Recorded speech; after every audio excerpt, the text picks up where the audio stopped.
Tonight we're embarking on an extraordinary journey back through time to ancient America, centuries before Columbus ever set foot on these shores in 1492.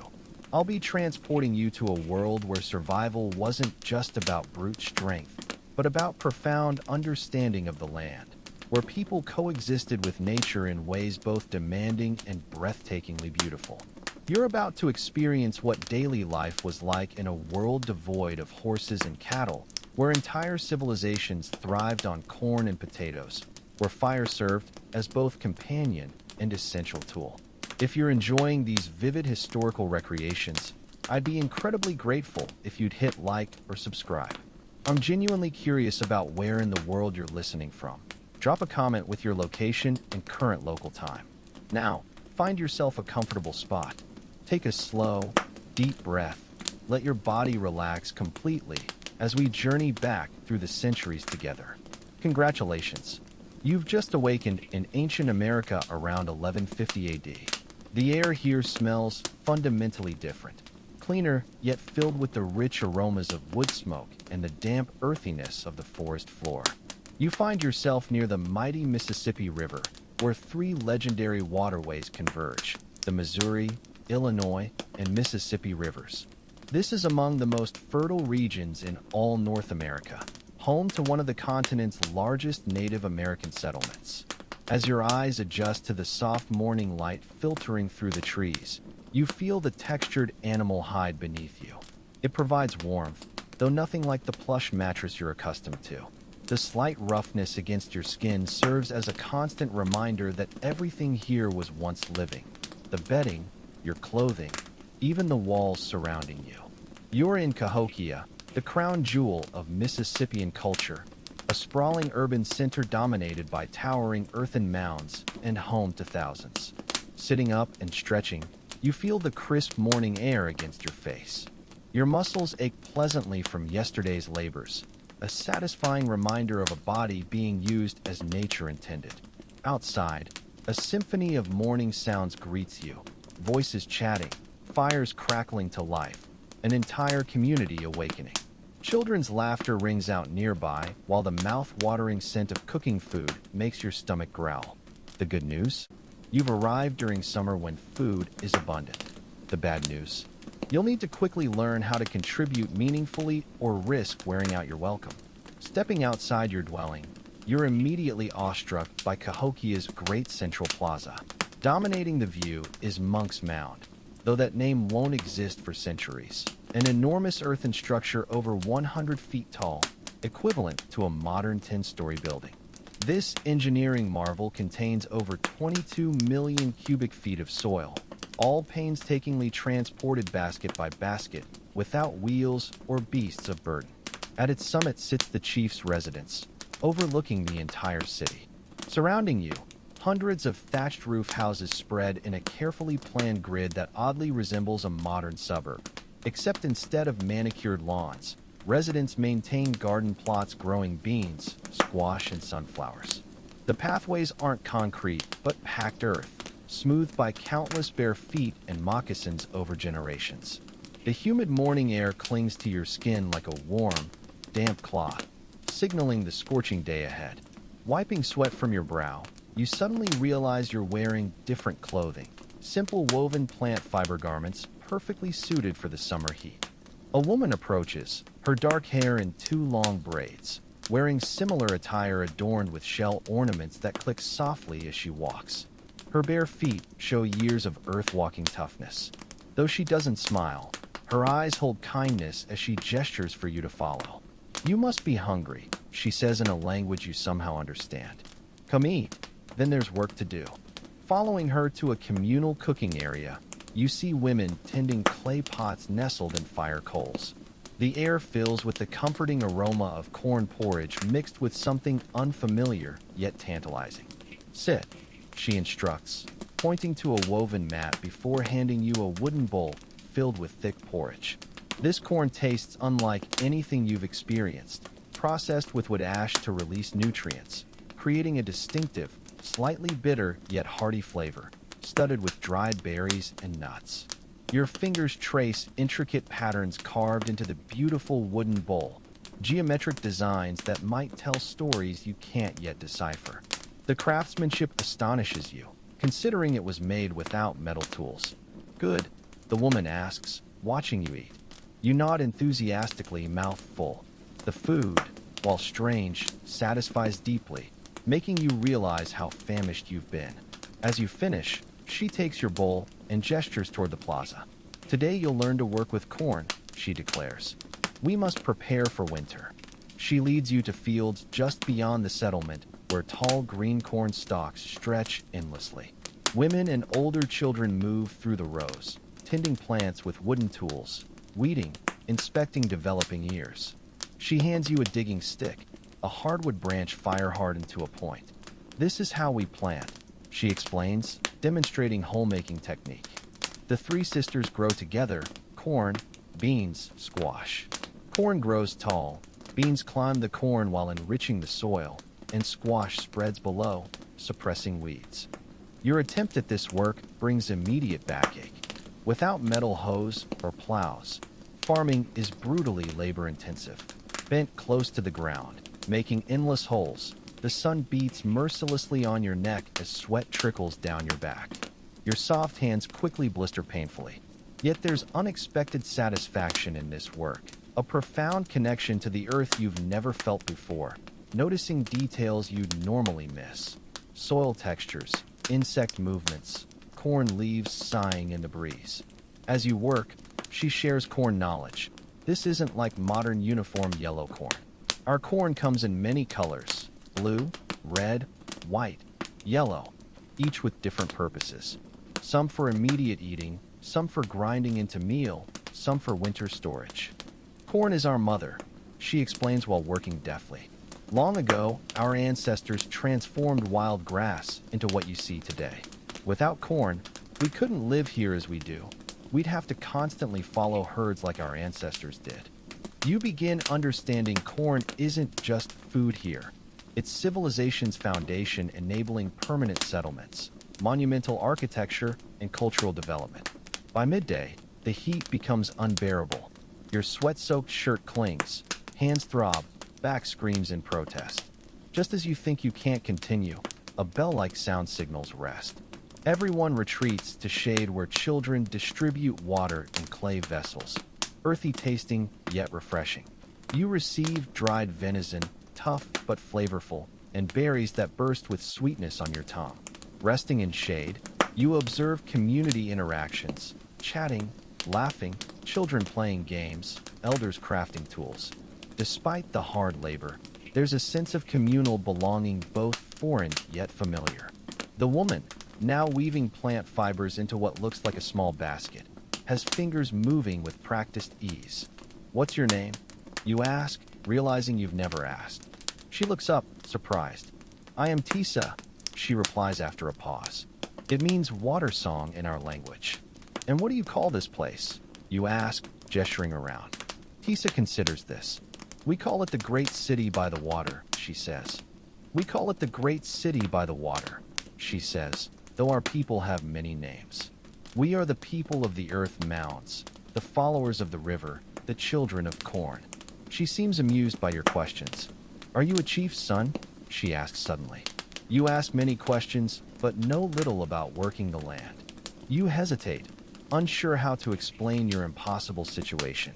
I'm from far away, you say finally. Where I come from, things are different.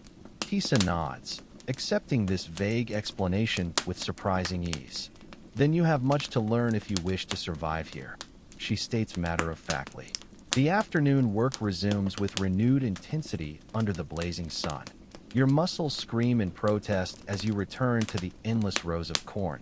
The digging stick feels heavier now, your blisters more painful, but you push through, determined not to appear weak. Around you, the other workers move with practiced efficiency, their bodies adapted to this daily labor in ways yours isn't. As the sun begins its descent, painting the sky in hues of orange and purple, the work finally ends. The fields empty as people make their way back toward the central plaza. Your entire body throbs with a deep, bone-weary exhaustion unlike anything you've experienced in modern life. Every step sends jolts of pain through your overworked legs and back. The plaza transforms as evening approaches. Large cooking fires crackle to life, filling the air with the mouth-watering aroma of stewing meat mixed with wood smoke. Children dart between dwellings, their laughter ringing through the settlement while adults gather in clusters, talking and working on various crafts. You notice a clear division of labor. Women manage food preparation and corn processing, while men return from hunting expeditions, carrying deer and smaller game slung over their shoulders. Tisa introduces you to her family with quiet pride. Her husband, a skilled hunter, two young children with curious eyes, and an elderly mother who specializes in pottery making. They welcome you to their fire circle where a clay pot bubbles with venison stew enriched with corn and wild greens. The meal, eaten from wooden bowls using only your fingers, is simple yet deeply satisfying, the warm broth soothing your exhausted body. As darkness fully envelopes the settlement, the atmosphere changes again. Elders begin gathering around the larger central fires, their voices rising and falling in rhythmic storytelling. Though you can't understand all the words, you grasp their recounting tribal history, creation myths, and lessons about proper living. The cadence of their speech, sometimes speaking, sometimes singing, has a hypnotic quality that makes your eyelids grow heavy. The physical exhaustion from your first full day in ancient America weighs on you like a stone. The storyteller's voice becomes a distant murmur as you fight to stay awake. Tisa notices your struggle and gestures toward her family's dwelling. "Come," she says softly. "You'll sleep here tonight." Inside the simple structure made of wooden poles covered with woven mats and earth, she shows you to a sleeping space. The dwelling feels surprisingly comfortable despite its primitive appearance. The earth floor smoothed by generations of feet, the air carrying faint herbal scents from stored plants. As you settle onto the sleeping mat, hearing the soft breathing of Tisa's family around you, your mind replays the day's events. Life here is undeniably harder in countless ways. The physical demands, the lack of modern comforts, the constant work required just to survive. Yet there's a profound directness to this existence that's strangely appealing. The connection between effort and survival is immediate and undeniable. Your aching muscles, though painful, carry the satisfaction of meaningful labor. Your blistered hands have created real value today. Your stomach is full of food that came directly from the land around you. Outside, the night sounds of ancient America drift through the dwelling. Distant owl calls, rustling leaves, the occasional bark of a village dog. The stars, visible through small openings in the roof, shine with an intensity you've never seen before, undimmed by light pollution. Their brilliance makes the night sky seem alive, pulsing with countless points of light. As sleep finally claims you, your last conscious thoughts linger on the day's lessons, about corn's vital role in this civilization, about the backbreaking work behind every meal, about the intricate social structures that make communal life possible. You dream of towering corn plants reaching for the sky, of massive earth mounds touching the stars, of a world where human survival depends on understanding and respecting nature's rhythms. The solid earth beneath you, the same earth that grows the corn, supports the mounds, and sustains this entire civilization, feels reassuringly steady as you drift into deep, dreamless sleep. Your body instinctively knows it needs complete rest to recover from today's labor and prepare for whatever challenges tomorrow may bring in this ancient American world. When you wake the next morning, it's to the sound of quiet movement in the dwelling. Blinking sleep from your eyes, you see Tisa's family already awake and preparing for the new day. Every muscle in your body protests as you sit up. Yesterday's fieldwork has left you sore in places you didn't know could feel sore. Your palms, unaccustomed to rough wooden tools, are raw and tender. Kichi, Tisa's husband, notices you wincing as you flex your hands. "The first days are always the hardest," he says in his deep, resonant voice. "Today you'll come with the hunters. Your hands need time to toughen." Relief washes over you at this change of routine. A different kind of work might give your blistered palms time to heal. After a quick breakfast of leftover corn porridge and dried berries, you follow Kichi and 6 other hunters toward the settlement's edge. Each carries a beautifully crafted wooden bow and arrows tipped with deadly sharp flint points. Kichi hands you a spare bow and a leather pouch containing several arrows. "Have you hunted before?"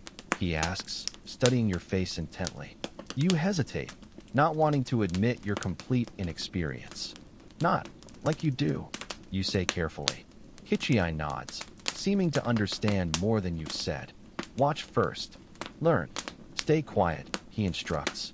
The hunting party moves into the forest with astonishing silence. These men glide across the ground like shadows, placing each foot with deliberate care to avoid snapping twigs or rustling leaves. You try to imitate their movements, but feel clumsy and loud by comparison. Every few minutes, one of the hunters glances back at you with a mixture of amusement and concern. Beneath the forest canopy, the morning air feels cool and fresh, a welcome relief from yesterday's heat in the open fields. Sunlight filters through the leaves in dappled patterns, creating a cathedral-like atmosphere.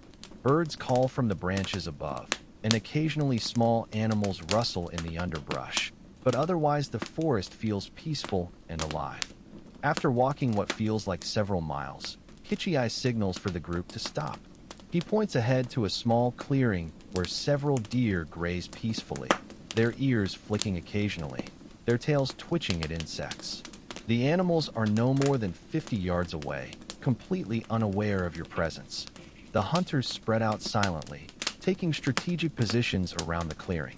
Kichi motions for you to stay behind a large oak tree, indicating with hand gestures that you should remain absolutely still. Your heart pounds so loudly you worry the deer might hear it. You watch, mesmerized, as the hunters prepare their bows with fluid, practiced motions. The tension is palpable, the absolute silence, the focused intensity of the men, the unsuspecting deer continuing their morning meal. When the first arrow flies, it happens so fast you almost miss it. A soft twang of the bowstring, a whisper of air, and suddenly a deer stumbles with an arrow protruding from behind its shoulder. The other deer freeze for a split second of shocked stillness before bounding away, but not before 2 more arrows find their marks. 3 deer fall while the rest of the herd disappears into the forest. The successful hunters let out quiet whoops of satisfaction, while the others nod in respectful acknowledgement. There's no disappointment among those who didn't make a kill. This is clearly a communal effort, not a competition.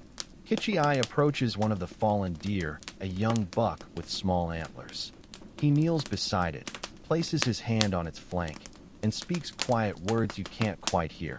When he looks up at you, his expression is solemn. "We thank the deer for giving its life, so our people may live," he explains. "We honor its spirit by using everything it gives us: meat for food, hide for clothing and shelter, bones for tools, sinew for bowstrings." You watch, both fascinated and humbled, as the hunters begin field dressing the deer. Their movements are efficient yet respectful, wasting nothing. They use stone knives with edges sharper than you'd think possible without metal technology. When you're assigned to help hold a deer's legs, the warmth of blood on your hands surprises you, but the sight doesn't bother you as much as you'd expected. Here, there's no separation between the meat you eat and the animal it comes from. The connection is immediate and undeniable. Once the deer are prepared for transport, the men fashion carrying poles from young saplings. The deer are suspended from these poles, allowing pairs of hunters to carry them back to the settlement. You're assigned to help carry one of the smaller deer, and its weight surprises you. By the time you've walked half a mile, your shoulders burn with the effort. "Tomorrow," Kichi says, noticing your struggle, "we'll hunt differently. Today we hunted in the forest. Tomorrow we hunt on the prairie." His words carry a note of anticipation that makes you both excited and nervous about what the next day might bring. Back at the settlement, the successful hunt is greeted with appreciation. Women come to take the deer, already discussing how they'll be prepared and distributed. You notice that nothing is wasted. Even the blood has been carefully collected in containers made from animal bladders. The community's efficient use of every part of the animal impresses you deeply. After cleaning up at a small stream near the settlement, you join Kichiai's family for the midday meal. The conversation turns to tomorrow's hunt, which seems to hold special significance. "We'll burn the prairie tomorrow," Kichiai explains, seeing your curious expression. "The old grasses are dry now. Burning makes way for new growth that will bring the bison closer to our hunting grounds." "The bison are more dangerous than deer," adds an older hunter named Nahalei, who has joined your group. "They can kill a man with their horns or trample him beneath their hooves. But one bison provides as much meat as many deer, and their hides make the best winter robes." That night, as you lie on your sleeping mat, you find yourself both anxious and excited about the next day's hunt. Deer hunting was challenging enough. How much more difficult would it be to take down an animal as massive and powerful as a bison? And what would it be like to deliberately set fire to the landscape? The concept seems both terrifying and fascinating. Sleep comes more easily tonight, your body already adapting to its new rhythms. Your dreams are filled with running deer and flickering flames, preparing you unconsciously for the challenges ahead. The stars outside shine brightly through the dwelling's openings, their ancient light witnessing yet another night in the long history of this remarkable civilization. Morning arrives with a palpable sense of anticipation throughout the settlement. Today's bison hunt requires more extensive preparation than yesterday's deer hunt, involving many more people in the process. Women prepare extra water containers and travel food for hunters who might be gone overnight. Children help gather specific herbs that will be used in pre-hunt rituals, while elders offer advice and blessings to the hunting party. You join a significantly larger group this time, 15 men, each carrying not only bows and arrows, but also spears with razor-sharp stone points. Some carry small clay pots containing carefully tended embers from the community hearth, preserving the sacred fire for ceremonial use. Before departing, the hunters gather in a solemn circle where an elder steps forward, his face painted with intricate red and black designs. The elder carries an elaborately carved pipe decorated with feathers. After lighting it with an ember from one of the fire pots, he offers smoke to the 4 cardinal directions before passing it around the circle. Each hunter takes a ceremonial puff, and when the pipe reaches you, Kichiai whispers instructions. Draw the smoke in lightly. Hold it in your mouth before releasing. As you do, think of the bison. Thank them for sustaining our people. The smoke has an unfamiliar herbal taste, not unpleasant, but strong and earthy. As you exhale, you feel a subtle shift in the atmosphere, a deepening of the shared purpose surrounding this hunt. The ritual complete, the hunting party sets out westward from the settlement toward the vast prairies beyond the forested river valleys.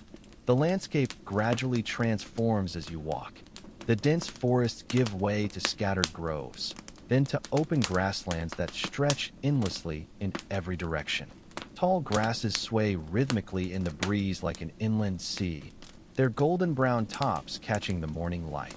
By midday, you've reached the hunting grounds, an expansive prairie dotted with dark shapes in the distance. Hundreds of bison grazing peacefully, their massive forms moving slowly across the landscape like living hills. The hunting party pauses on a small rise overlooking the prairie. Kichiai and the other leaders confer quietly, studying wind direction and the bison herd's position with practiced eyes. After careful discussion, they divide the hunters into 3 groups.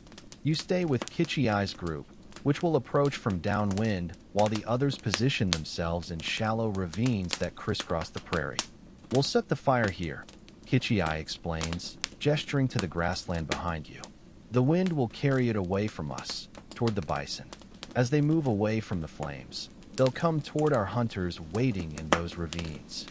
His strategy becomes clear. They're using fire to direct the bison's movement, creating a controlled situation for an otherwise extremely dangerous hunt. Several hunters begin preparing the fire line using dried grass and twigs as kindling, transferring embers from their fire pots to create small flames. They work methodically along a line perpendicular to the wind direction. At first, the fires seem insignificant, but they grow with astonishing speed, joining together into a roaring wall of flame that races across the dry prairie grass. The heat reaches you even from a safe distance, intense enough to make your face flush. The crackling roar fills your ears while dark smoke billows upward, casting eerie, dancing shadows across the landscape. The effect on the bison is immediate and dramatic. The distant shapes begin moving first hesitantly, then with increasing speed away from the advancing flames, exactly as predicted, toward the waiting hunters. "Now we run," Kichi commands, and the hunting party sprints parallel to the fire line at a safe distance. Running across the uneven prairie proves challenging while carrying weapons. Tall grass whips against your legs. Hidden dips threaten to twist your ankles, and smoke stings your eyes while making it difficult to see clearly. Your lungs burn with effort as sweat pours down your face despite the cool autumn air. When you reach the area near the ravines, a new sound overwhelms all others. The thunderous vibration of hundreds of bison hooves pounding the earth, a sensation you feel through your feet before hearing it. The massive animals emerge suddenly from the smoke, like prehistoric apparitions. Their size up close is staggering, far larger than you imagined, with humped shoulders towering over a man and horns that curve outward with deadly potential. The hunters position themselves strategically, using the landscape for cover. You follow Kichi's lead, crouching behind a small rise with your heart hammering against your ribs. He signals for you to stay put, then moves forward with 3 other hunters, their movements coordinated without words through years of shared experience. What happens next unfolds with terrifying efficiency. As the panicked bison funnel into the area between ravines, hunters rise from concealment on both sides. Arrows fly in deadly arcs, striking vulnerable spots behind shoulders or in necks. Some hunters rush forward with spears, aiming precise thrusts at vital organs. The bison don't surrender easily. Some charge the hunters with terrifying speed, forcing last-second dives to safety. One wounded bull, pierced by multiple arrows but still standing, lets out a bellow of rage and pain that raises the hair on your neck. The air fills with choking dust, acrid smoke, and the metallic scent of blood. The sounds overwhelm your senses: thundering hooves, hunters' shouts, the snorts and bellows of wounded bison. It's both horrifying and awe-inspiring. This ancient dance between predator and prey played out on nature's grand stage. When it's over, 8 bison lie dead while the rest of the herd disappears over the horizon. 2 hunters have minor injuries, one gored in the leg, another with a dislocated shoulder from a fall, but considering the inherent danger, it's miraculous no one was killed. The aftermath is characterized by a mix of celebration and reverence. Hunters gather around the fallen bison, offering prayers of thanks. The largest bull is honored with tobacco offerings placed near its head, acknowledging the animal's sacrifice. Then the real work begins. Butchering even one bison is an enormous task. 8 represents an extraordinary bounty requiring the entire community's effort. Some meat will be cooked immediately for a celebration feast, but most must be preserved through drying to create pemmican, a concentrated mixture of dried meat, fat, and berries that will sustain the community through lean times. Runners are dispatched to the settlement to bring more people to help process the bison. While waiting, the hunters begin field dressing the massive animals. You're assigned to help collect blood in containers made from bison stomachs. Nothing is wasted. As you work, Kichi explains the fire's greater purpose. The prairie fire does more than help us hunt. It renews the land. New grass grows tender and sweet after burning, attracting more bison, deer, and other game. Looking back at the blackened area, you notice the fire wasn't completely destructive. It burned quickly across just the dry grass tops, leaving roots intact underground. Our ancestors learned this from watching lightning fires. Kichi continues. We do smaller controlled burns to prevent catastrophic wildfires. This revelation shifts your understanding. What seemed like a destructive act is actually sophisticated land management, working with natural processes rather than against them. These people aren't just surviving in their environment, but actively shaping it to benefit both humans and wildlife. By late afternoon, reinforcements arrive from the settlement, transforming the site into a bustling outdoor workshop. Specific tasks are assigned by skill. Some remove hides with precision, others slice meat into thin strips for drying, while children collect useful plants from nearby. Elders supervise, ensuring traditional methods are followed exactly. The atmosphere is industrious, yet social. Conversations flow between workers, occasional laughter rings out despite the grueling labor. You're paired with an elder named Cahokia who teaches you to harvest sinew, the tough connective tissue that will be dried and used as thread. Her gnarled fingers work with surprising dexterity as she separates long fibers with a bone tool. "These are the bison's final gifts," she says, holding up glistening strands. "With these, we'll sew clothing from their hides, string bows with their tendons, make bags to carry their meat. Nothing is wasted, nothing forgotten." As you help collect sinew, Cahokia shares stories of great hunts past, times when bison were so numerous they darkened the prairie from horizon to horizon, and lean years when the community survived on stored food. "The bison and people are connected," she explains. "When we burn the prairie properly, new grass brings them near. When we take only what we need and use all we take, they continue offering themselves." This philosophy of reciprocity with nature resonates deeply, contrasting sharply with modern resource exploitation. By evening, much initial processing is complete. Some hunters remain overnight to protect the meat from scavengers, while others return to the settlement with the first loads. You join the returning group, arms aching from labor, clothes stained with blood and grease. The journey back feels longer, fatigue weighing each step, but there's profound satisfaction in having helped secure food for many. The settlement prepares a hero's welcome. Cooking fires blaze brightly. The scent of fresh cornbread fills the air. Children run to greet returning hunters, eager to hear about the adventure. That night, a grand celebration begins. Fresh bison meat, liver, heart, and other choice cuts roast over fires. Everyone receives portions, even those who didn't participate, reinforcing community bonds. As you eat the rich, wild-flavored meat, you reflect on differences between this world and yours. Here, no separation exists between people and their food sources. Every bite carries knowledge of the animal that provided it, the fire that shaped its habitat, the collective effort that transformed it from living creature to nourishment. After eating, people gather around central fires where drums appear, wooden frames with stretched hides, likely from previous hunts. Rhythmic beating starts slowly, building in intensity as singers join in complex harmonies. Hunters rise to dance, reenacting the hunt's key moments: fire setting, bison running, successful kills. Their movements are both literal and symbolic, communicating deeper meanings beyond mere retelling. Firelight flickers on dancers' faces as shadows stretch against the earth mounds behind them.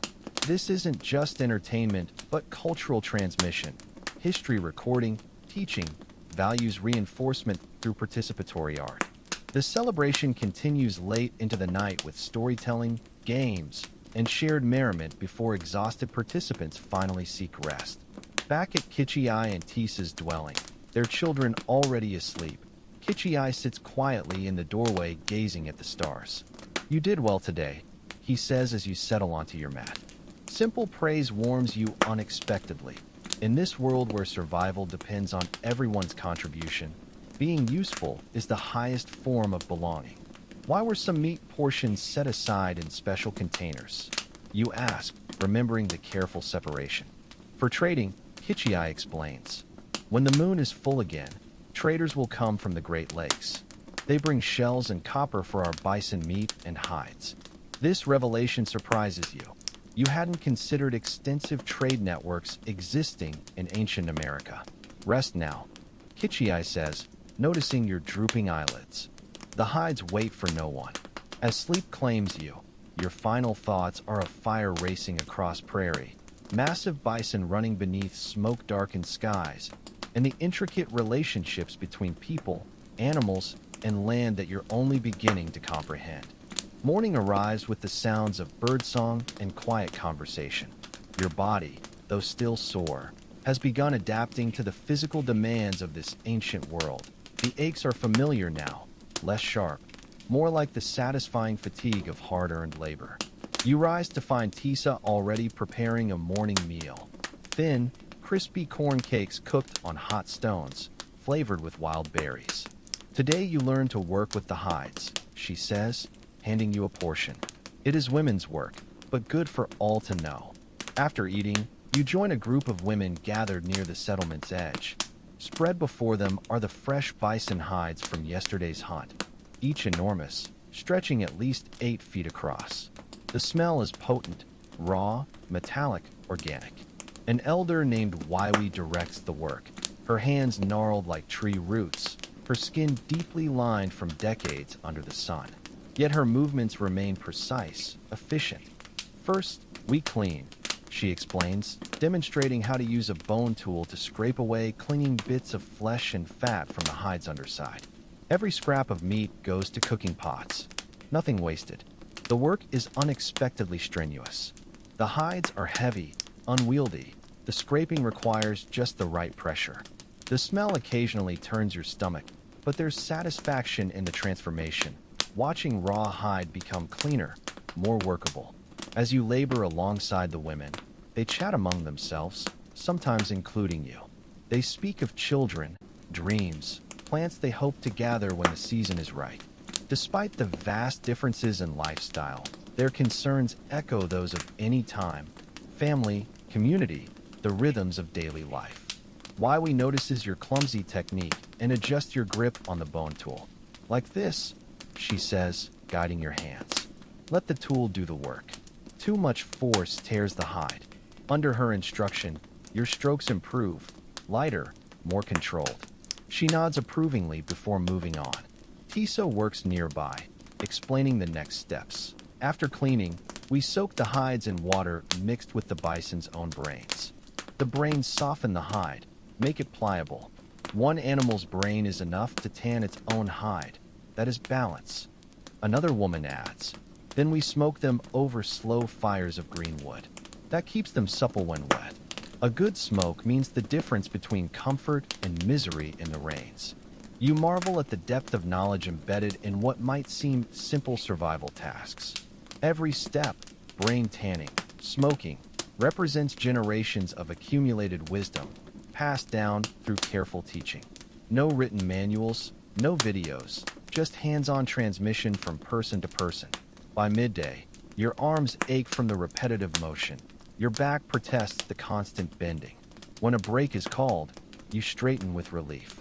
A young girl brings water in a hollowed gourd, earthy tasting but refreshing. You've been drinking it for days without illness. Your body has adapted in ways you hadn't noticed. As you rest, Wiwi sits beside you, studying your face. You work differently, she observes. Your hands know soil and plants, not hides and meat. Where did you learn before coming here? The question catches you off guard. How do you explain your background to someone from this time? I come from far away, you say carefully. My people live differently. Wiwi nods. All people must eat, must clothe themselves. Different lands teach different ways. She accepts your difference without suspicion, a reminder that curiosity here lacks the skepticism of modern life. The work continues through the afternoon. Cleaned hides move to wooden vats for soaking, others stretched on frames for smoking. As the day winds down, Kichiai appears with news. The elders have called a council tonight. You should come. There is talk of traveling west before trading season. That evening, after a meal of bison and corn, people gather in a large circular structure near the central mound.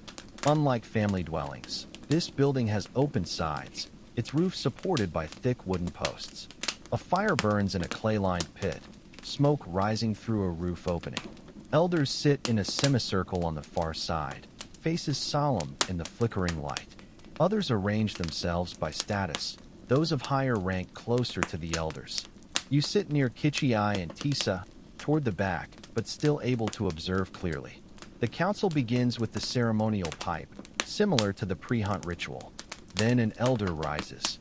The time approaches for our journey to the western forests. The moon of new leaves is upon us. We must gather wood for tools and buildings before trading season. Another elder adds, this year we go farther, 5 days west, to the tall pines beyond the small river. The close forests need time to regrow. Murmurs ripple through the gathering. A 5-day journey is significant, requiring substantial preparation. Voices rise with questions. Who will go? What supplies are needed? How many canoes? You listen, fascinated by the decision-making process. It's not just elders dictating. There's genuine discussion, with people of all ages contributing knowledge. Women's voices carry equal weight, especially regarding food supplies and medicine. Eventually, consensus emerges. 30 people will make the journey, enough to harvest and transport wood without straining the settlement. They'll depart in 3 days, after food is prepared. As the meeting concludes, Kichi turns to you. You will come with us, he says, not quite a command, not quite a question. It is good to see different lands, to understand how all things connect. The next 2 days are filled with preparations. Women make pemmican, dried bison meat mixed with fat and berries for sustenance. Men inspect and repair canoes, sealing cracks with pine resin. Children gather medicinal plants. You're assigned to help Ahanu, an elder crafting new paddles. Under his guidance, you learn to shape wood with stone adzes and scrapers. The wood tells you what it wants to become, Ahanu says, showing you how to work with the grain. Listen with your hands. At first, this seems mystical, but as you work, you begin to understand. Different woods have unique qualities, some harder, some more flexible, some prone to splitting if cut wrong. Working with these traits, not against them, yields better results. The morning of departure arrives clear and cool, mist rising from the river as the traveling party gathers. 6 canoes wait, loaded with supplies. You're placed in Kichi's canoe alongside Ahanu and 2 younger men, Tokala and Hinto. Farewells are exchanged, not emotional, but practical, with wishes for good hunting and safe returns. Tisa presses a small pouch into Kichi's hands. Medicine, perhaps. Their fingers touch briefly, a quiet moment of intimacy. Then you're on the water, kneeling in the canoe as others paddle. The vessel moves with surprising speed and stability, responding to subtle shifts in the paddler's rhythm. The sensation is both exhilarating and peaceful, the rocking motion, water lapping against wood, the shoreline sliding past.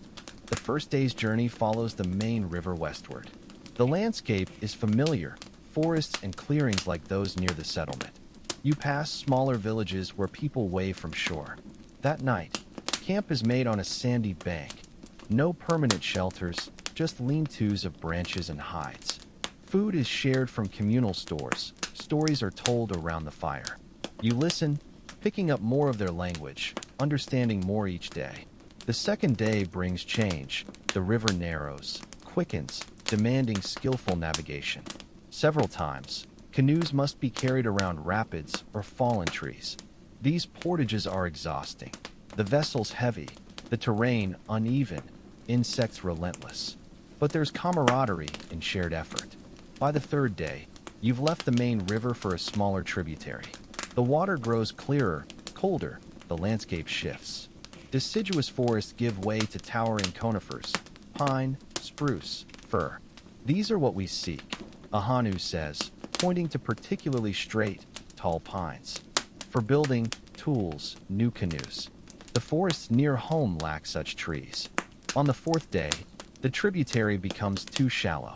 The group establishes a base camp, securing canoes and leaving most supplies under guard. Only essential tools and food are carried onward. The forest you enter is unlike any you've seen, cathedral-like, with pines stretching impossibly high, their trunks rising 50 feet before the first branches. The needle-covered floor muffles footsteps, creating a hushed, reverent atmosphere. These trees remember the time before people, Ahanu murmurs, running a hand along a trunk wider than his arms can span. They have seen generations come and go. The harvesting process isn't what you expected. Rather than cutting indiscriminately, the party moves with deliberation. Elders inspect many trees before selecting specific ones, those whose removal will benefit the forest by creating light gaps for younger growth. Before each tree is cut, a small offering is placed at its base: tobacco, beads, carvings. Words of thanks are spoken, acknowledging the tree's sacrifice. The cutting is slow, labor-intensive with stone axes, but the men work methodically, taking turns to avoid exhaustion. When a tree falls, branches are removed. The trunk is cut into manageable sections. Nothing is wasted. Even small branches are bundled for kindling or crafting. As the day progresses, you notice something striking about this forest. Despite its distance from the settlement, it doesn't feel untouched. There's a subtle order, areas where undergrowth has been thinned, creating park-like spaces between giants. In places, you spot charred remains of old fires, but the towering trees show no damage. Have people burned here? You ask Tokala as you help strip bark. He nods. Every few seasons, when the forest floor grows too thick, small fires clear dead wood but don't harm big trees. This prevents the great fires that destroy everything. Like the prairie fires, you realize aloud. Yes, Tokala agrees. Fire is a tool, like an axe or bow. Used wrong, it destroys. Used wisely, it keeps the land healthy. This perspective on fire management fascinates you. These people aren't just taking from the environment, they're stewarding it, using deep understanding of natural processes to create sustainable conditions. By evening, enough trees have been harvested. Some men begin shaping logs into rough canoe forms for easier transport. Others prepare camp. After eating, you sit with the Hanu near a fire. The elder seems contemplative, staring into the flames. These forests are changing, he says at last. When I was a boy, we didn't need to travel so far for good trees. The tree spirits speak in my dreams. Sometimes they worry. What do they worry about? That people forget balance. That we take more than we give back. He looks at you directly. Traders tell of people in western mountains who cut all their trees. Their soil washed away, their water dried up. They had to leave their homes. You recognize this as a reference to the ancestral Puebloans, Anasazi, whose civilization collapsed partly due to deforestation. How do your people avoid that fate? We listen, Ahanu says simply. To the land, the animals, our ancestors' memories. When bison move, we follow. When forests need rest, we go elsewhere. We take only what we need and give back, with fire, planting, respect. He scoops up pine needles, letting them sift through his fingers. All things are connected. Trees clean the air we breathe. Their roots guide the water we drink. Harm one part, all parts suffer. This ecological understanding, expressed without scientific terms but profoundly insightful, makes you reconsider modern environmental approaches. These so-called primitive people possess sophisticated knowledge earned through generations of observation. The night deepens around you, stars blazing through gaps in the canopy. The fires burn low. People settle into sleep. You bed down beneath a towering pine, the ground softened by centuries of fallen needles. As you drift off, the forest speaks in its own language. Wind through high branches, a nightbird's call, an owl's distant hoot. These timeless sounds connect you to all who've slept here before. Morning comes wrapped in a light mist that clings to the forest floor like ghostly fingers, giving the towering pines an ethereal quality as their tops disappear into whiteness. The camp stirs to life gradually, people moving with the quiet efficiency of those who've performed these morning rituals countless times. After a simple meal of cold corn cakes and dry berries, the real work begins, transporting the harvested logs back to the waiting canoes.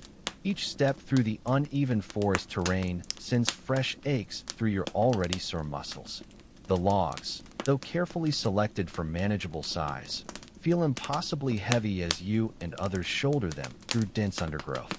Sweat beads on your forehead despite the cool morning air, and your breath comes in short gasps as you navigate around fallen branches and hidden dips in the forest floor. By midday, you reach the base camp where the canoes wait.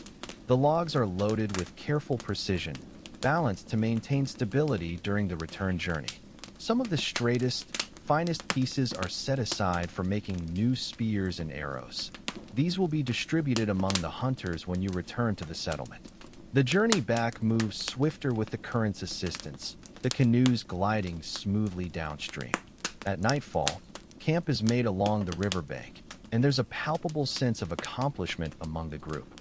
Songs are sung, stories shared more freely than during the outward journey. One evening, a young man named Kub brings out a small flute crafted from a hollow bird bone.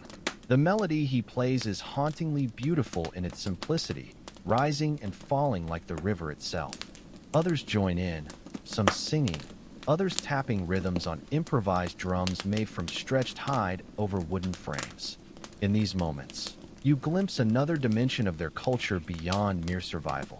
Despite the constant work required to sustain life, they've created space for beauty, for art, for the expression of emotions and connections that transcend daily necessities. The music carries hints of joy, sorrow, longing, the full spectrum of human experience rendered in bone flute notes and rhythmic drum beats under the stars. On the final day of the journey, as the familiar shoreline of the settlement comes into view, you find yourself reflecting on everything you've learned. These people, living nearly 1,000 years before Columbus would arrive on distant shores, have created a way of life that's both simpler and more complex than you initially realized. Their technology may be limited to stone, wood, bone, and hide, but their understanding of ecological relationships and sustainable resource management reflects a sophistication born of generations living in intimate relationship with their environment. The canoes approach the landing place where people have gathered to welcome the returning party. You spot Tisa among them, her children clinging to her skirts as she searches the approaching canoes for sight of Kitchi.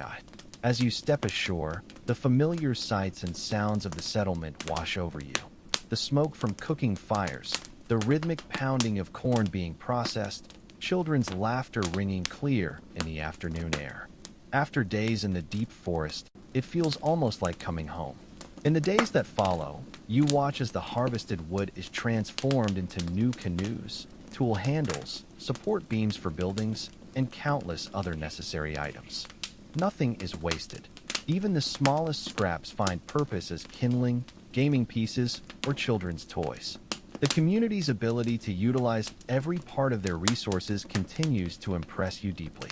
One evening, as you help Kitchi shape a new paddle from a piece of the pine you helped harvest, he pauses and looks at you thoughtfully.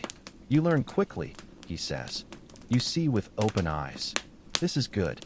The simple praise warms you unexpectedly, a reminder that in this world, your value comes not from possessions or status, but from your contribution to the community's well-being. There's a clarity to this existence that cuts through the complexities and contradictions of modern life. As you finish the paddle, running your fingers over the smooth surface you've helped create, you realize you've gained more than just survival skills during your time here. You've glimpsed a different way of being human, one that might hold lessons for the uncertain future that awaits your own world. The completed paddle gleams in the firelight, a tangible symbol of connection between past and present, between humans and forest, between individual effort and community need. In its grain, you can read the story of the tall pine that once reached toward the sky, now transformed by human hands into a tool that will dance with river currents for years to come. Outside, the night deepens over the settlement. The great mounds stand as silent sentinels in the darkness, monuments to a people whose achievements have too often been forgotten or diminished in the standard telling of American history. But you've seen firsthand the complexity of their society, the depth of their knowledge, the wisdom of their relationship with the land that sustains them. Sleep comes easily tonight. Your body is tired from honest work, your mind full of new understanding. Tomorrow will bring more lessons, more challenges, more opportunities to learn from these people who have mastered the art of living in ancient America. The days that follow the forest journey settle into a comfortable rhythm. You've become familiar with the daily patterns of life in Cahokia. The early morning stirrings as people begin their work, the midday meal when the sun is highest, the evening gatherings around communal fires. Your hands have grown calloused from labor, your skin darker from days spent under the sun, your legs stronger from walking everywhere. You've begun to think in terms of seasons rather than hours, to read weather signs and cloud formations, to understand the subtle signals of animal behavior. The modern world feels increasingly distant, like a half-remembered dream.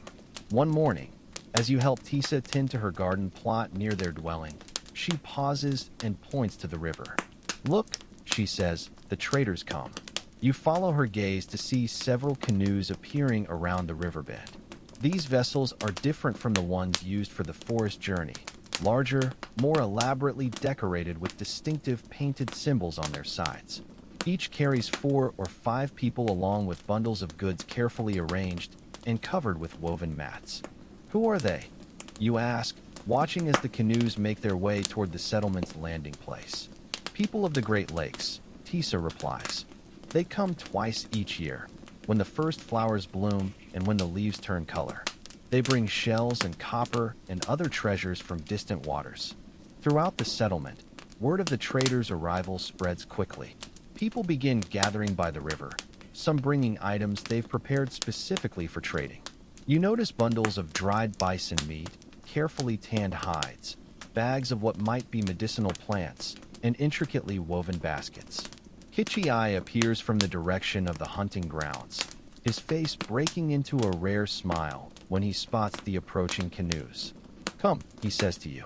"This is something you should see." By the time you reach the landing place, the first canoe has already arrived. Its occupants, 3 men and 2 women, step ashore with practiced ease, greeting the waiting elders with formal gestures that suggest a long-established protocol. The visitors look subtly different from the Cahokians. Their clothing style varies slightly with more elaborate beadwork and different patterns. Their language, while clearly related to what you've been hearing, contains different sounds and rhythms. Yet there's an easy familiarity between them and your hosts that speaks of generations of interaction. They come from 12 days' journey to the north, Kichi explains quietly as you watch the greetings unfold.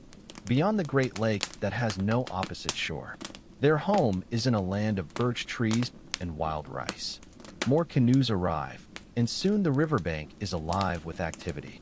The formal greetings complete, the trading begins, not as a chaotic marketplace, but as a structured series of exchanges. Representatives from Cahokian families approach the traders one by one, presenting their offerings and examining what the visitors have brought.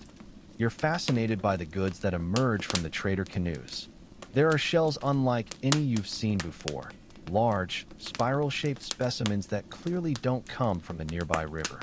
Those come from the great saltwater far to the south, Kichi explains, noticing your interest.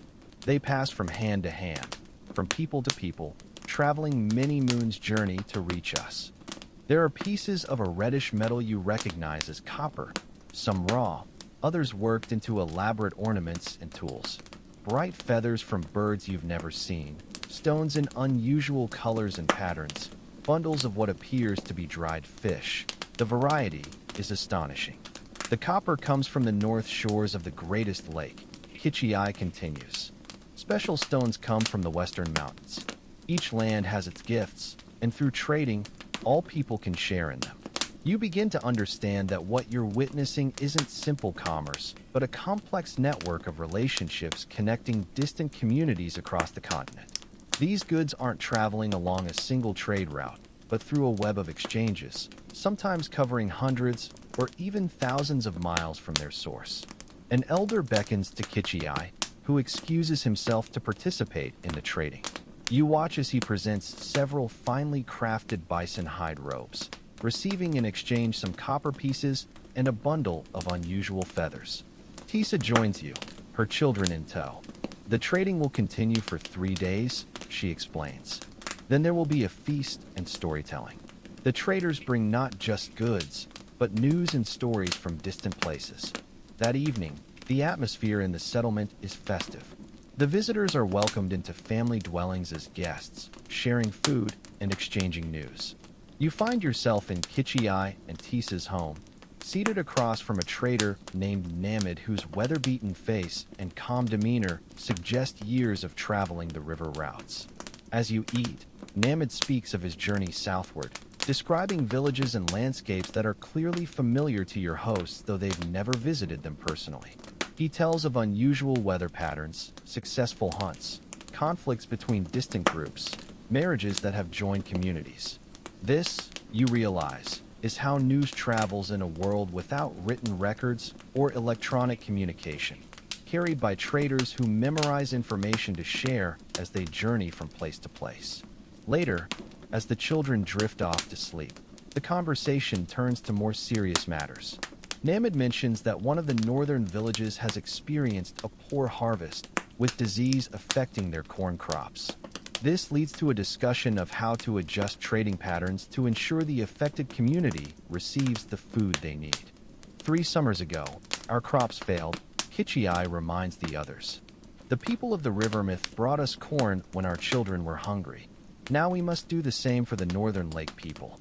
The matter-of-fact way they discuss sharing resources with distant communities impresses you.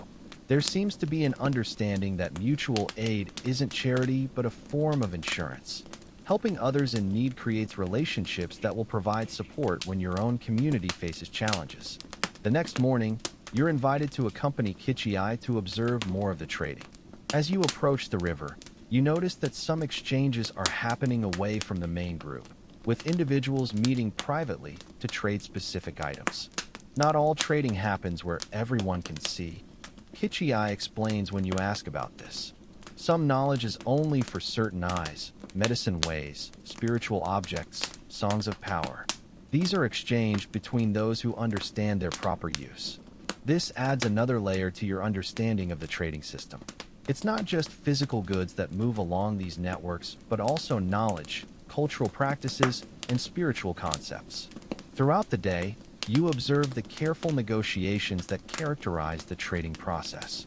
There's no common currency, no coins, or paper money, yet people seem to agree on the relative value of different items. A particularly fine bison robe might be worth several pieces of worked copper.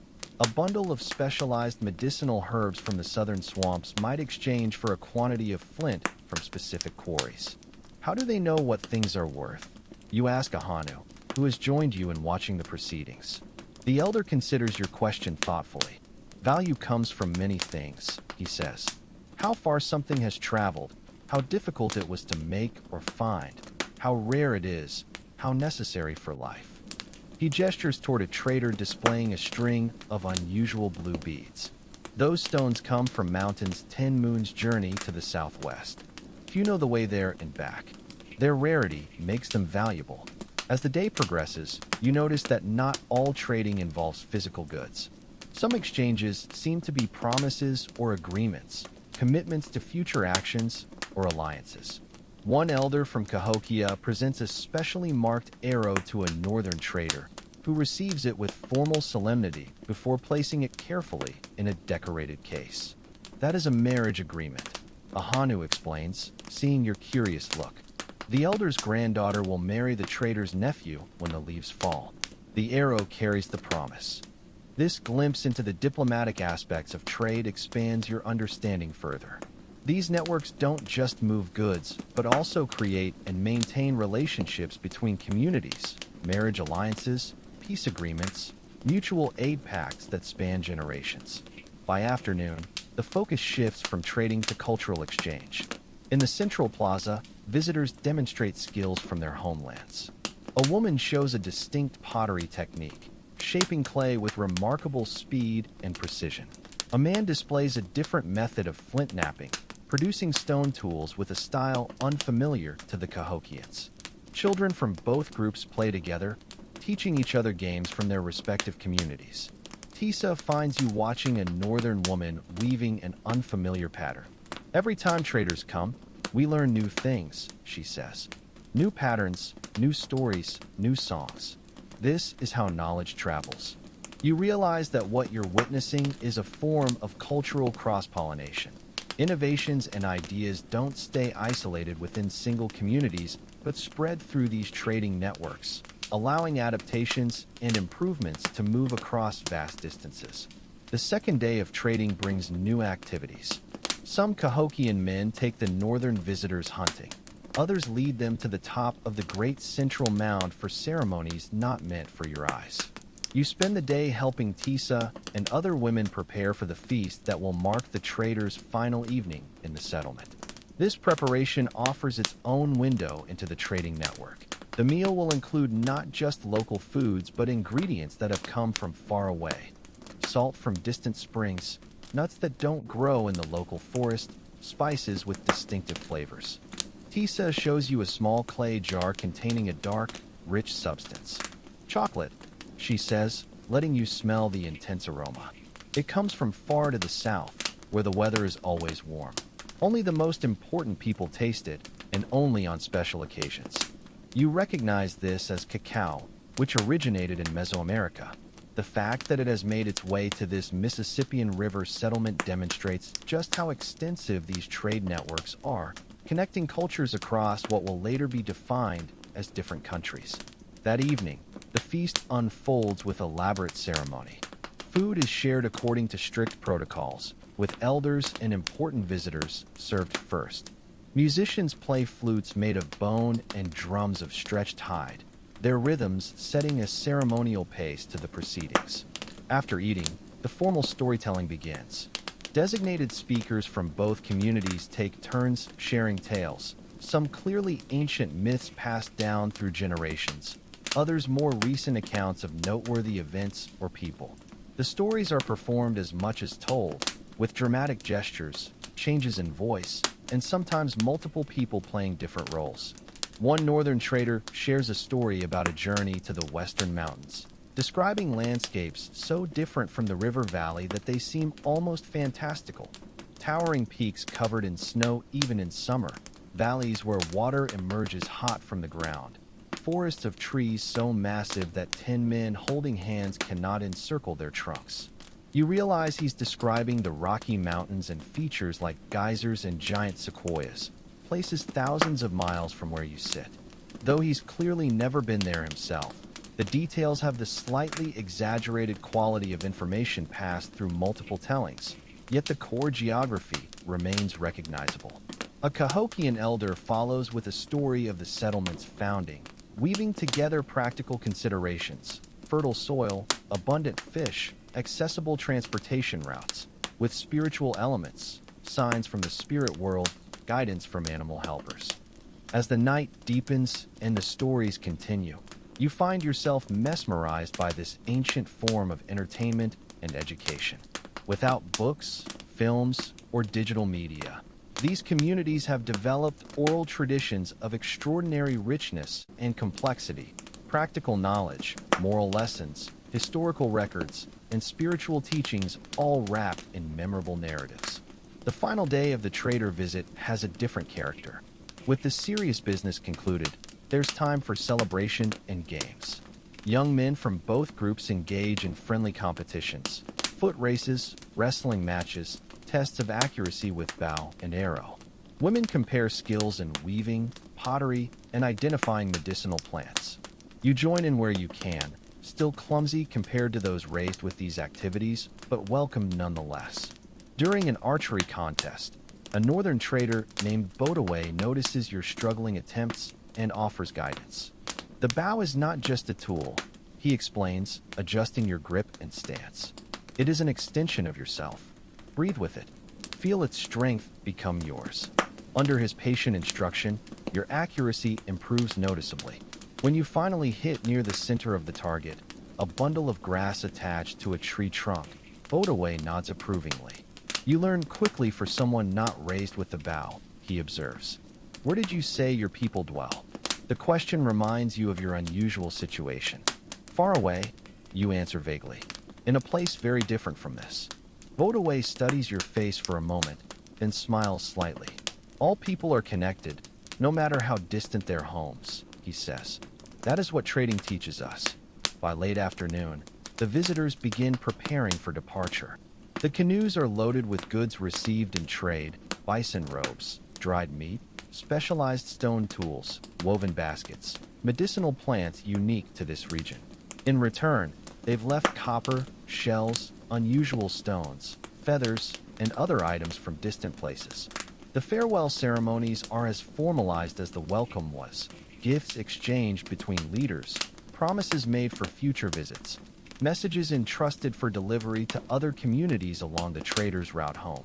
You watch as Kitchi presents a specially crafted pipe to one of the northern elders, a gift that clearly carries significant meaning based on how reverently it's received. As the canoes push off from shore, the visitors raise their paddles and salute. The Cahokians respond with a song that rises and falls like the river itself, a melody of parting and future reunion. You stand with Tisa and her family, watching until the canoes disappear around the river bend, heading north toward distant homelands. They will return when the leaves change color, Tisa says, placing a hand on your shoulder. And they will bring new stories, new treasures. That evening, as the community settles back into its normal rhythms, you find yourself sitting with Kitchi and Ahanu near a small fire outside their dwelling. The trading days have given you a new perspective on this ancient world, not as isolated communities struggling for survival, but as interconnected parts of a vast network spanning the continent. The trading connects all people, Ahanu says, seeming to read your thoughts. From the great salt water in the east to the shining mountains in the west, from the northern ice to the southern jungles, no community stands alone. Have you traveled to these distant places? You ask, curious about how far these people might range from their home settlement. Kitchi shakes his head. I have gone 5 days' journey in each direction, but no further. The world is too vast for one person to see all of it. But through trading, we know of places our feet will never touch, people our eyes will never see. Ahanu adds another piece of wood to the fire, watching as the flames leap higher. My grandfather's grandfather once traveled to the great salt water in the south. He brought back shells and strange fruits and stories of people who build on islands of mud in the water. His journey took one full cycle of seasons, and many thought he had died before he returned.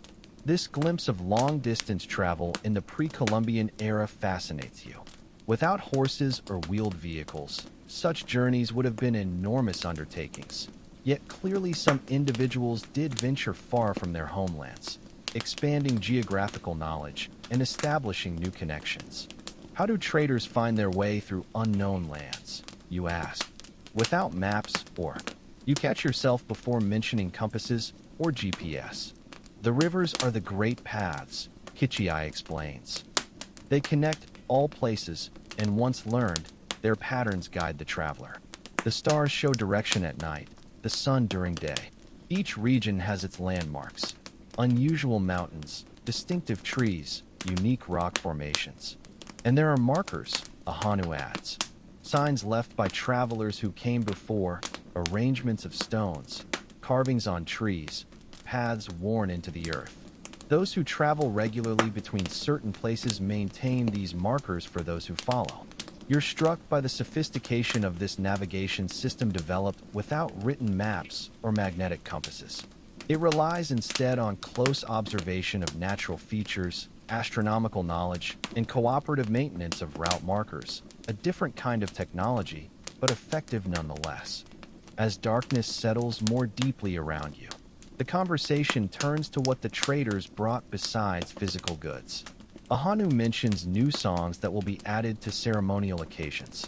Kitchi speaks of news about changing hunting patterns far to the north, information that might influence when and where the Cahokians direct their own hunting efforts in the coming season. The most valuable things that move along the trading paths cannot be held in the hand, Ahanu says thoughtfully. Knowledge, stories, warnings, blessings. These travel with the traders and change the lives of those who receive them. You think about how ideas and innovations must have spread across the continent through these networks. New agricultural techniques, tool-making methods, architectural designs, social practices. Without formal educational institutions or written texts, this person-to-person transmission of knowledge was the primary mechanism for cultural development and adaptation. As the fire burns low and the night grows cool, You find yourself reflecting on how this ancient trading system compares to the global networks of your own time. Despite the vast technological differences, you can see fundamental similarities. The way economic exchange creates social connections, how goods and ideas travel together, the importance of trust and reputation in maintaining relationships across distances. Tomorrow, Kichi says, as you prepare to seek your sleeping mat, we will sort what was gained in the trading. Some items will go to the temple, some to the chief's house, others to families based on their needs and contributions. This glimpse into the distribution system adds another layer to your understanding. The trading isn't just external between communities, but also internal, with mechanisms for allocating resources within the settlement according to some combination of status, need, and merit. Sleep comes easily after the excitement of the past 3 days. Your dreams are filled with canoes traveling endless rivers, carrying shells and copper and stories between distant shores. In these dreams, you see the entire continent as it was in 1150, not divided by political boundaries or carved into private property, but connected by waterways that serve as highways for the movement of goods, people, and ideas. You see great settlements along these waterways, some like Cahokia with its impressive earthen mounds, others with different architectural styles reflecting local materials and cultural preferences. Between them flow the rivers of trade, pulsing with movement like blood vessels in a living organism, keeping the whole system vital and responsive to changing conditions. When you wake the next morning, these dream images linger, giving you a new appreciation for the sophisticated world you've been experiencing. This isn't a primitive society barely surviving, as popular imagination often portrays ancient Native American life. It's a complex civilization with extensive trade networks, specialized production, social stratification, monumental architecture, and rich cultural traditions, all developed without metal tools, wheeled vehicles, or draft animals. As you join Tisa and her family for the morning meal, you notice new items in their dwelling.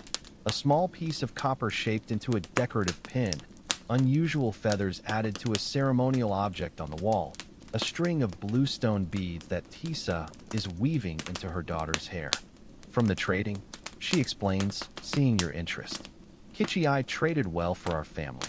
Outside, the settlement returns to its normal activities. People work in garden plots, process materials for crafts, prepare food, tend to children. But there's a subtle difference now, new items incorporated into daily life, new stories being shared, new knowledge being integrated into the community's collective wisdom. You realize that what you've witnessed is not just an economic event, but a cultural renewal, a periodic infusion of fresh ideas and materials that helps keep the society vital and adaptive. Through these trading networks, each community maintains connections to the broader world, preventing isolation and stagnation.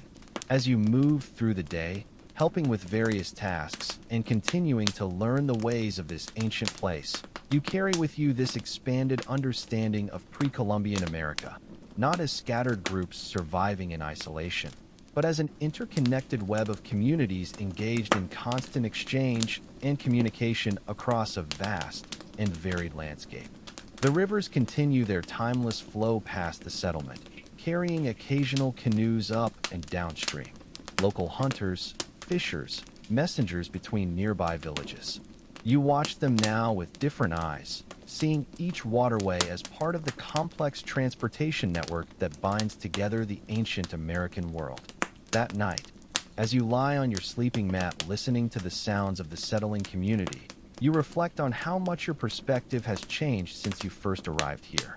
The ancient America you're experiencing is far more sophisticated, connected, and dynamic than you ever imagined.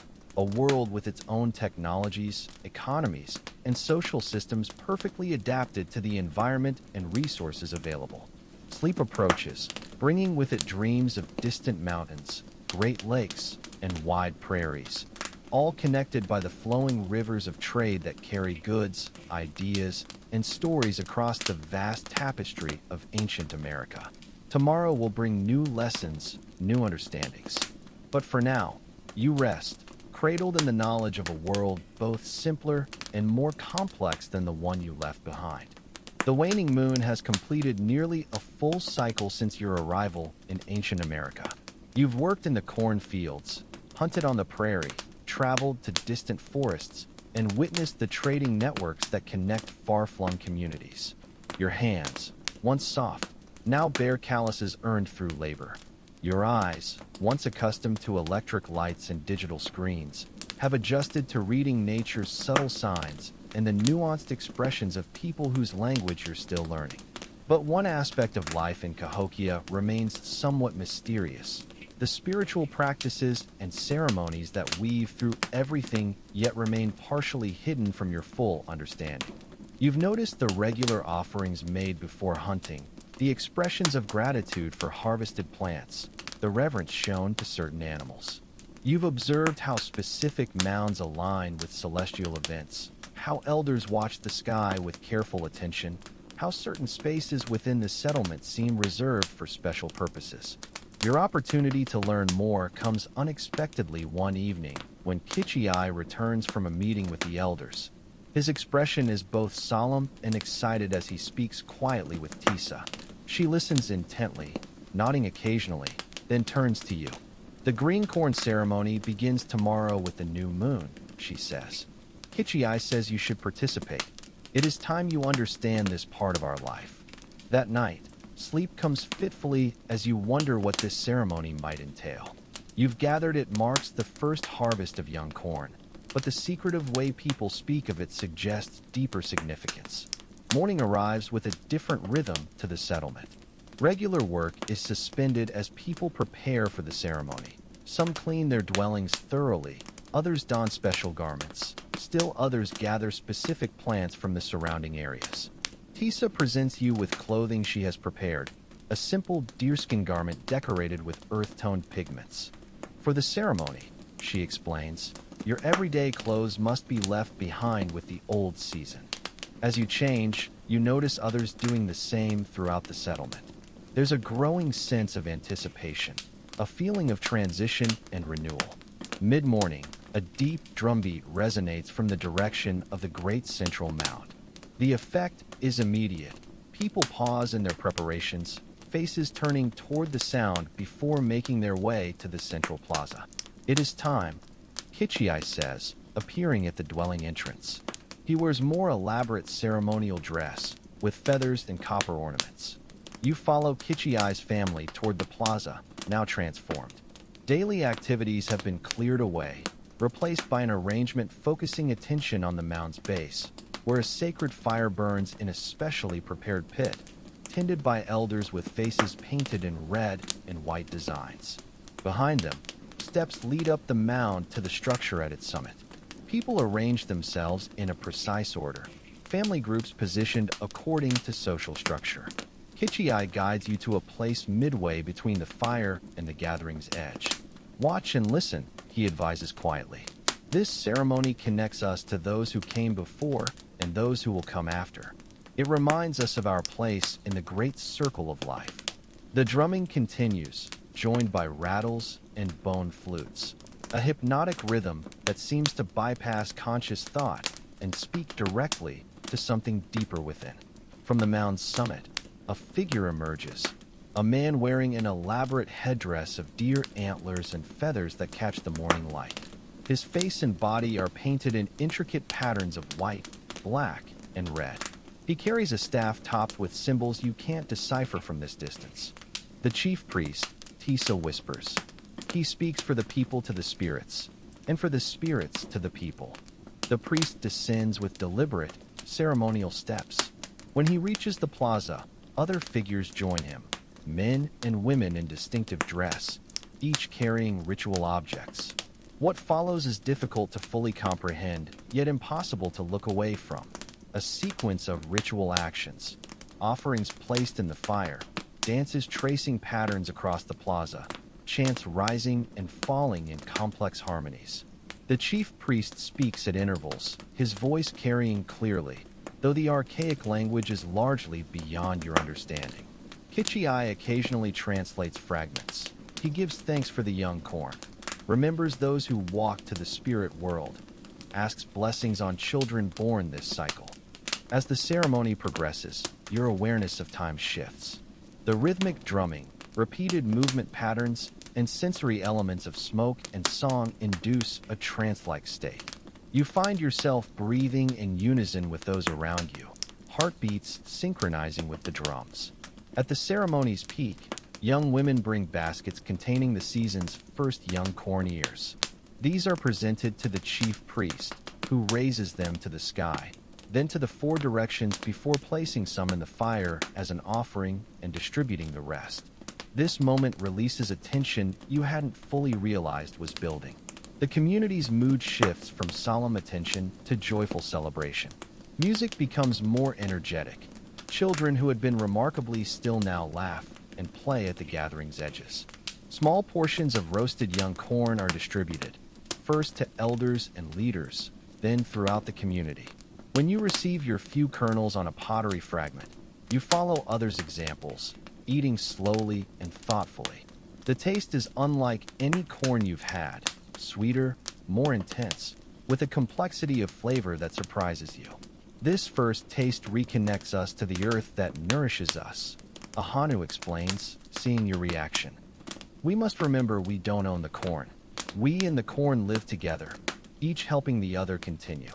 As formal ceremony concludes, the gathering transitions into community celebration. More food is shared, not just ceremonial corn, but other specially prepared dishes. People who maintained careful dignity during ritual now converse freely. Children organize themselves into traditional games. You find yourself sitting with Ahanu near one of the smaller mounds surrounding the plaza. The elder watches the celebration with eyes that have seen many such gatherings. You have questions, he says, not looking at you, but sensing your thoughts. Ask them now while the barriers between worlds are thinner. The mounds. You begin, gesturing to the enormous earthwork rising before you. How are they built?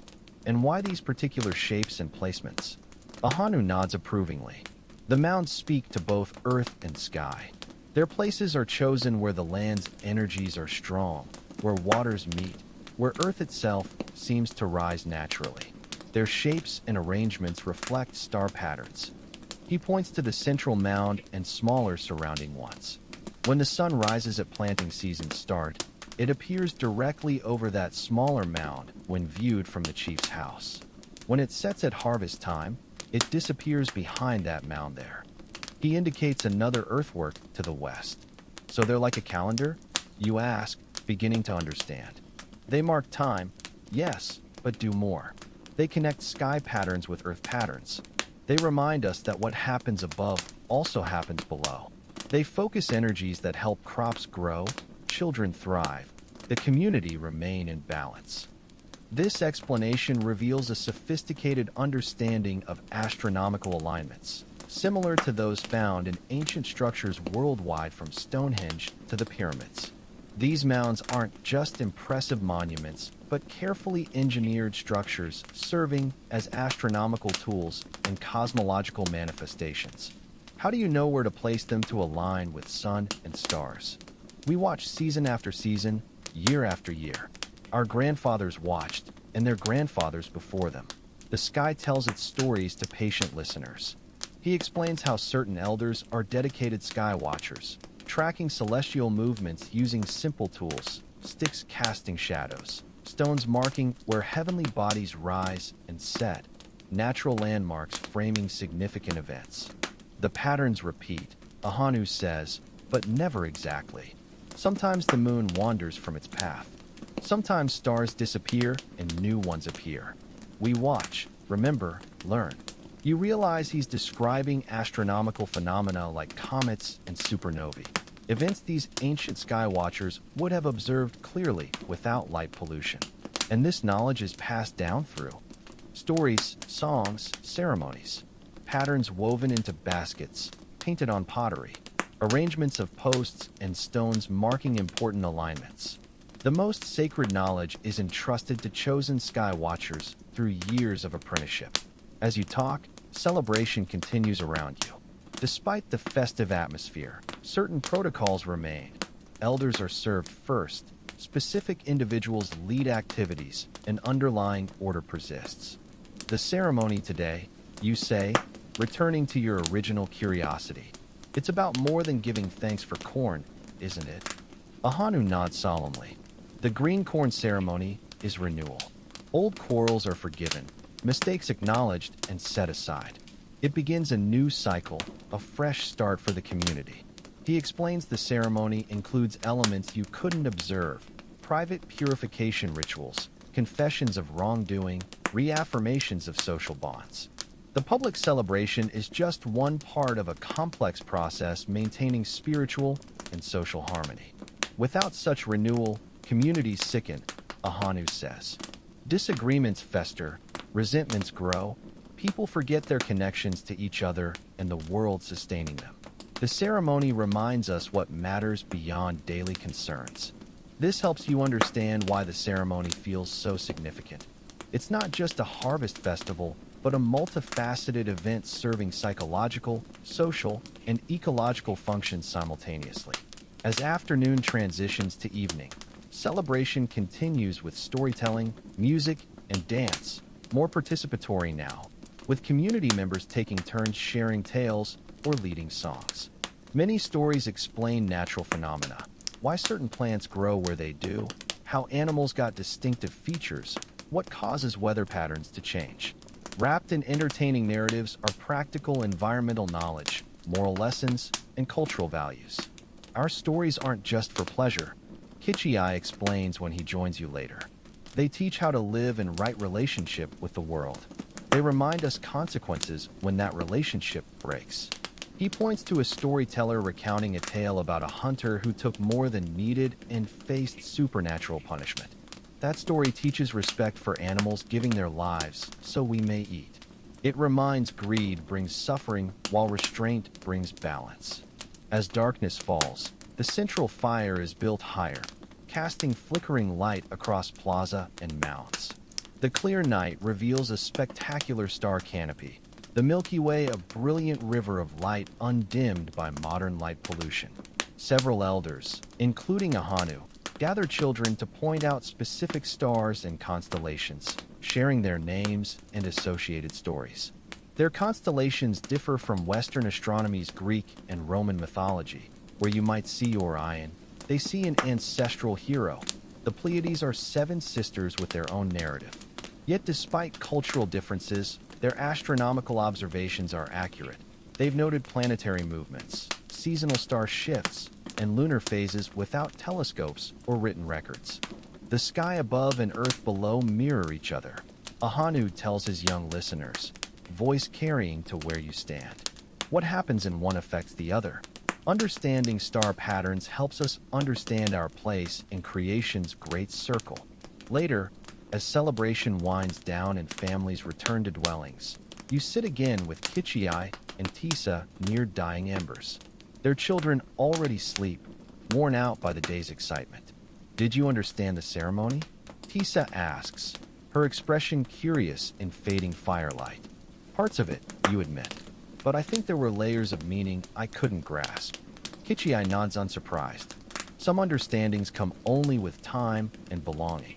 Each green corn ceremony teaches something new, even if you've seen 80 summers. This triggers a question brewing all day. How do your people think about time? Is it a straight line moving forward, or? The question pleases them, as if you've finally asked something deeply meaningful. They exchange glances before Kichi answers, drawing a circle in dirt beside the fire.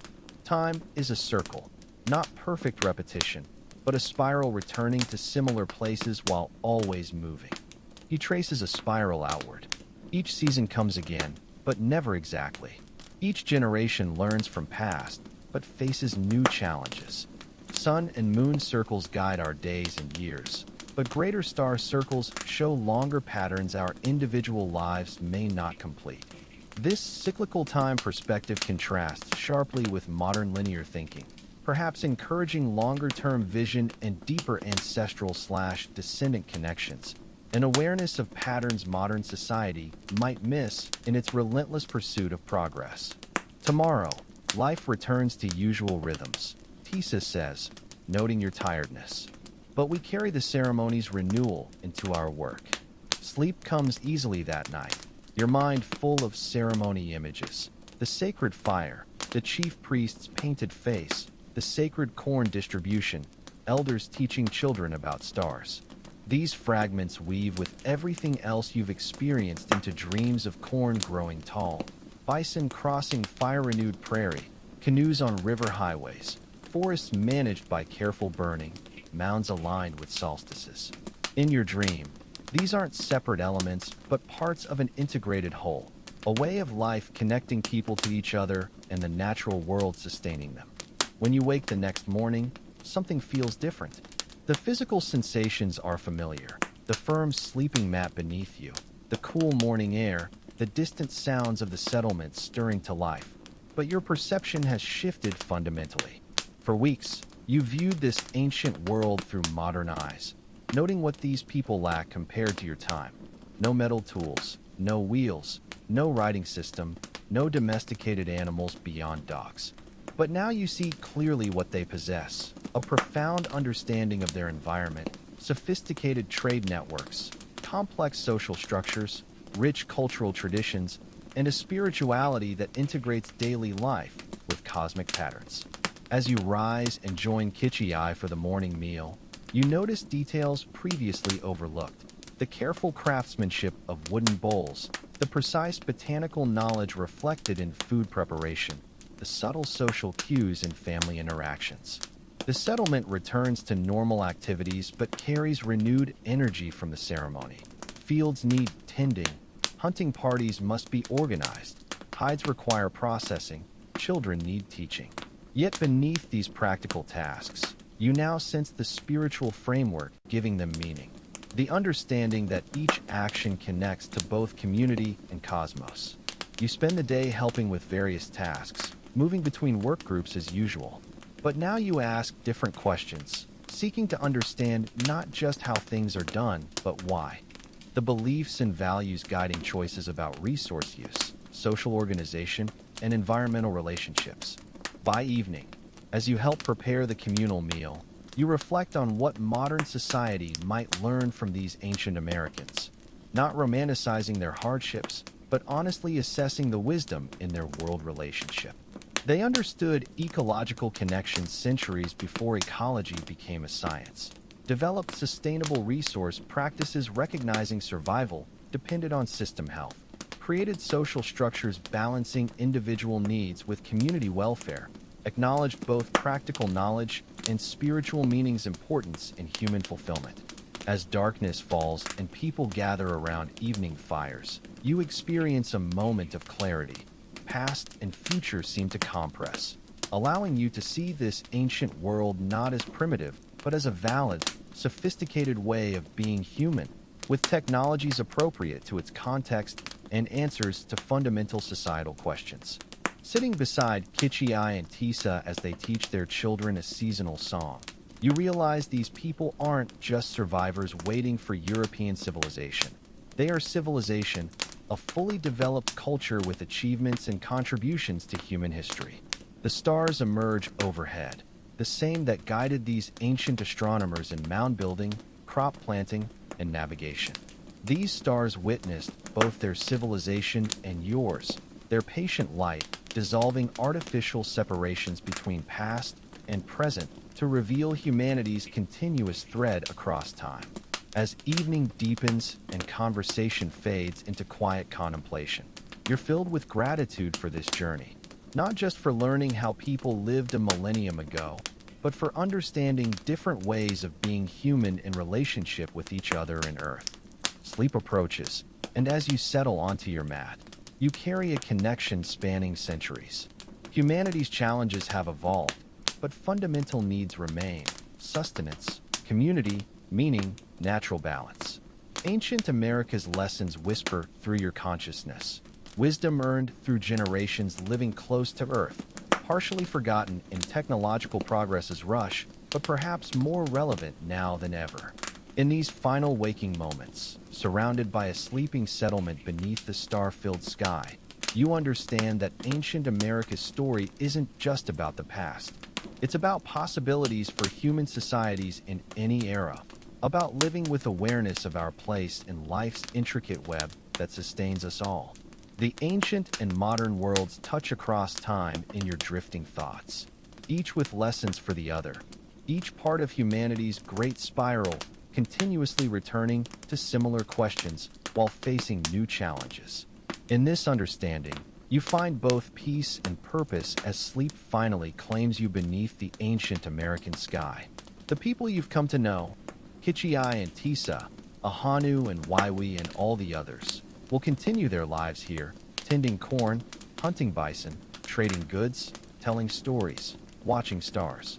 Their civilization will face coming centuries' challenges, ones you know from history books, but they can't foresee. Yet the wisdom they've developed through intimate land relationships will endure in countless ways, influencing the continent's future beyond the disruptions awaiting. As consciousness fades into dreams, one final thought surfaces. Perhaps ancient America's greatest lesson is remembering that human ingenuity, adaptation, and meaning-making happen across all times and places, not just in history's narrow slices we typically celebrate. This recognition holds seeds for a more complete understanding of our shared human journey. Sleep now, cradled in ancient America's knowledge, carrying its stories wherever and whenever you go next. For ultimately, all human stories connect in existence's great web, past flowing into present, into future, in endless cycles of renewal and remembrance.